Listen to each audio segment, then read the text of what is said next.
বন্ধুরা আসসালামু আলাইকুম। আজকে আমি বলবো চুপ থাকার ম্যাজিক। চুপ থাকার 5টি উপকারিতা। যত চুপ থাকবেন আপনি ততই নিঃশব্দে থাকবেন আর তত মস্তিষ্কের কর্মক্ষমতা বাড়বে। 2. আপনি যখন দেখবেন স্ট্রেস লেভেল বাড়ছে, তখনই আপনি একটা নিঃশব্দ জায়গায় চলে যান, যা টেনশন দূর করার সবথেকে ভালো উপায়। নীরবতা ঘুমের চক্রকে স্বাভাবিক করে, ফলে অনিদ্রা দূর হয়।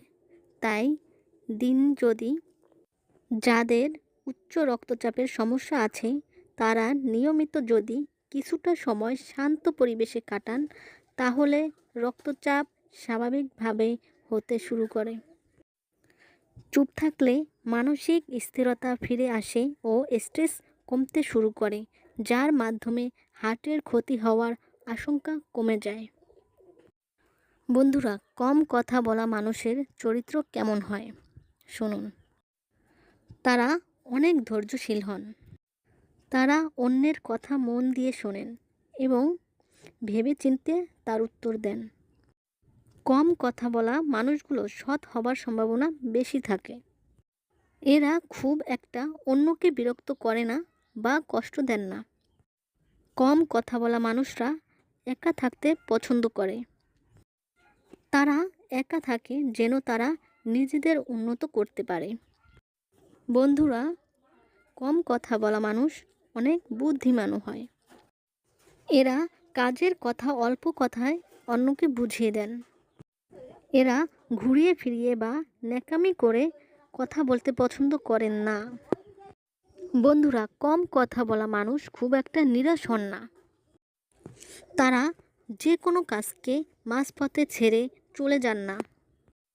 ধৈর্যের সাথে সেটি সম্পন্ন করার চেষ্টা করেন। বন্ধুরা, যে ব্যক্তি যত কম কথা বলে তার ভ্যালু, অ্যাটিটিউড ও স্মার্টনেস তত বেশি। বন্ধুরা, যদি তুমি একবার শিখে যেতে পারো যে কথা বলার সময় কোথায় কী বলতে হবে, কখন বলতে হবে ও কতটুকু বলতে হবে, তাহলে শুধুমাত্র তোমার কথা দ্বারা সবাইকে নিজের প্রতি অ্যাট্রাক্ট করতে পারবে। তোমার বলা প্রত্যেকটা কথা সবাই মনোযোগ দিয়ে শুনবে এবং তোমার কথার গুরুত্বও দেবে। তোমার বলা প্রত্যেকটি শব্দ তোমার শক্তি হতে পারে, আবার তোমার বলা একটি ভুল শব্দ তোমার সাজানো সব কিছুকে তছনছ করে দিতে পারে। অতিরিক্ত কথা বলা বাদ দিয়ে শুধুমাত্র চুপ থাকার মাধ্যমে তুমি অনেক কিছু অ্যাচিভ করতে পারবে। বন্ধুরা, আমার ভিডিও যদি তোমাদের ভালো লেগে থাকে তাহলে অবশ্যই লাইক, কমেন্ট অ্যান্ড ফলো দিয়ে আমার পাশে থাকবে। আসসালামু আলাইকুম।